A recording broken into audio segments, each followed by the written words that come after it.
Today, I'm going to show you how to use a wrench the right way. You're trying to remove a nut that's been oxidized over time, and the usual methods just don't work? Watch closely. I'll walk you through some simple tricks that make it easy and quick to get it out.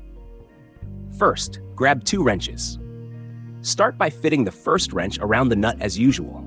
Then, take the second wrench and slot it into the gap between the nut and the first wrench to create more leverage. Now, just give it a gentle pull, and the nut should come loose with ease.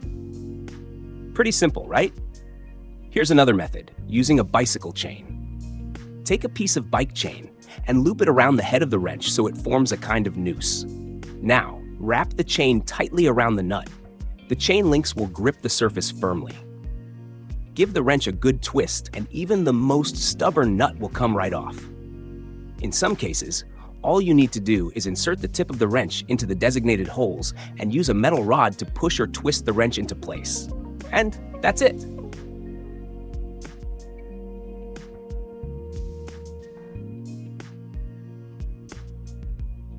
Now let me show you what simple nylon cable ties can actually do.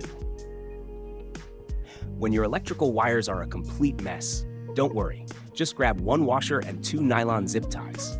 I'll show you how to make those messy cables look neat and organized again.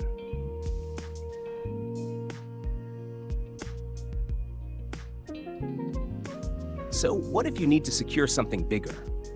No problem, I've got a trick for that too.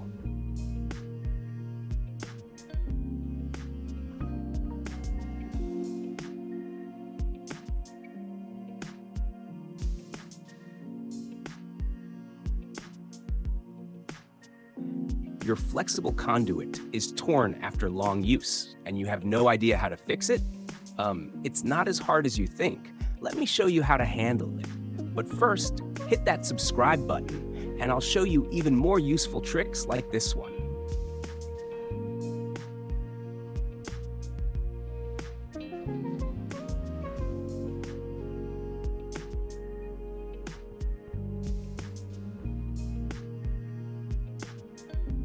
The drill chuck is being super stubborn while you're trying to loosen it. Let's make it behave.